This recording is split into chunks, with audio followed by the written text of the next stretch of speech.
So Priscilla, the 42nd monarch candidate of Luginca. But before we dive into this character analysis, please subscribe, like, and share, and comment at the end of the video. So Priscilla, we know her as a very arrogant lady. She gets really mean and she looks down on people. She especially don't remember people's names if you do not clamor to her beauty. That happens to Subaru. She don't remember Subaru's name at all. And Al described her as very scary and very strong when she's mad. She is also brother and sister to Vincent. Vincent's the brother of Priscilla, the Emperor of Wallachia. Especially in the web novels, y'all looked on the web novels of Arc 7, Vincent held the throne of Wallachia. So she is previous married to two other guys. One's a soldier to the Wallachia Empire, and the other one is just an old pervert, and she's been known as the woman of being a widow to those guys, and she don't really care, so it don't really bother her. She really holds her own. She really makes other people humble themselves, but she also has she's really foolish with her words, but it's not really foolish because she has the skills to back up her abilities and stuff like that with her strength.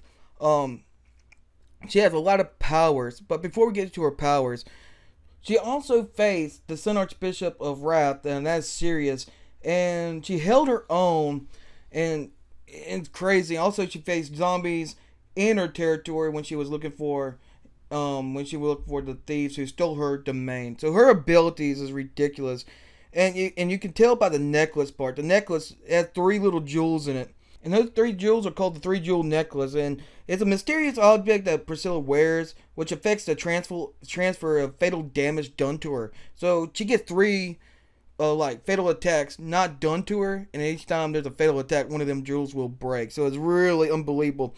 Also, she has the Yang sword Vlachia, Orient Crimson sword from the light that can be shone like the sun. She mentions that he has a terrible mana consumption rate, therefore has a lot of dissipate back into the atmosphere when she's not using it.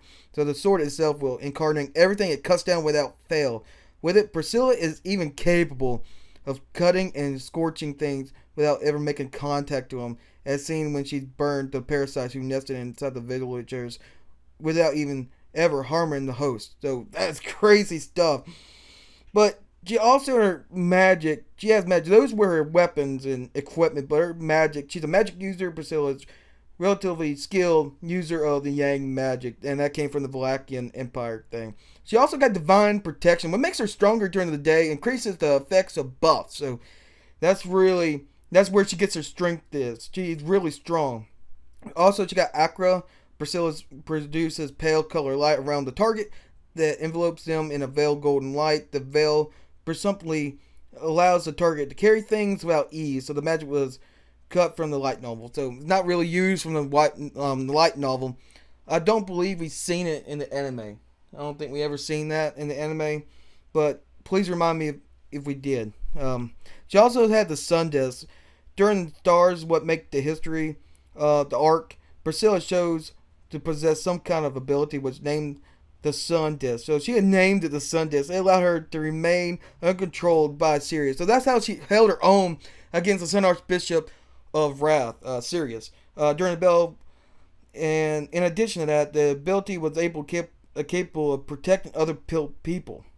For example, she is unknown whether this is the power of being a Yang magic user or some other use of power. So we're not really sure, not really clear of why does it do it, or where it comes from. So she don't even know, and we don't even know. I wonder if Tepe will let us know about that in the future.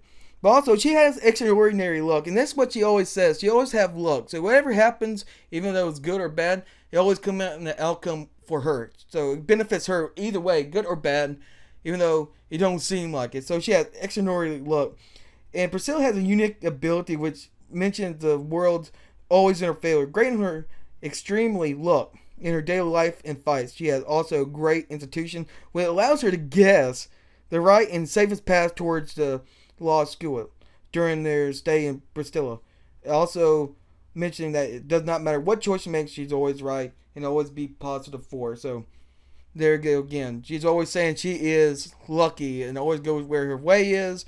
So no matter what nobody does to her, or it seems like the wrong path, and maybe Subaru doesn't like I wouldn't do that, it's still going to go in her favor because she has extraordinary luck. So that's where she gets her mainly her luck from, her fighting abilities. She has lots of luck, and not only that, she's also powerful. She also, and this is huge in the web novel in Arc 7, people. Arakia, remember, that's her sworn sword. Yeah, that's her sworn sword. That's a knight before owl. So apparently the sworn sword is like her knight before owl. And so they were really close friends. Before the last chapter, well, the last chapter of the web novel of Arc 7, chapter 24, remember they made a deal, Vincent or Abel made a deal where Arakia, Priscilla, was actually captured. And like, if they kill her, Arakia is going to kill them too, right? So basically, she thought Priscilla was dead. So Arakia came out trying to destroy Rim Subaru. But at the end of that chapter 24, and we have a cliffhanger after that. We haven't had another chapter after that yet. Priscilla came out and blocked her attack, and that was it. So Arakia knows Priscilla really well. So they both two grew up together, Arakia and Priscilla. So they know each other really well. Also, she's supposed to have a big role in Arc 7. So we'll see, because she just appeared in Vlakian Empire after the Dictor Octaman debacle in Arc 7, chapter 24. So we just got finished with the Dictor Octaman. Now she has a bigger role because since she appeared, we did some research. She's going to have a bigger role after that. So we'll see. She didn't really have many major roles. She had minor roles in Arc 3 and Arc 4.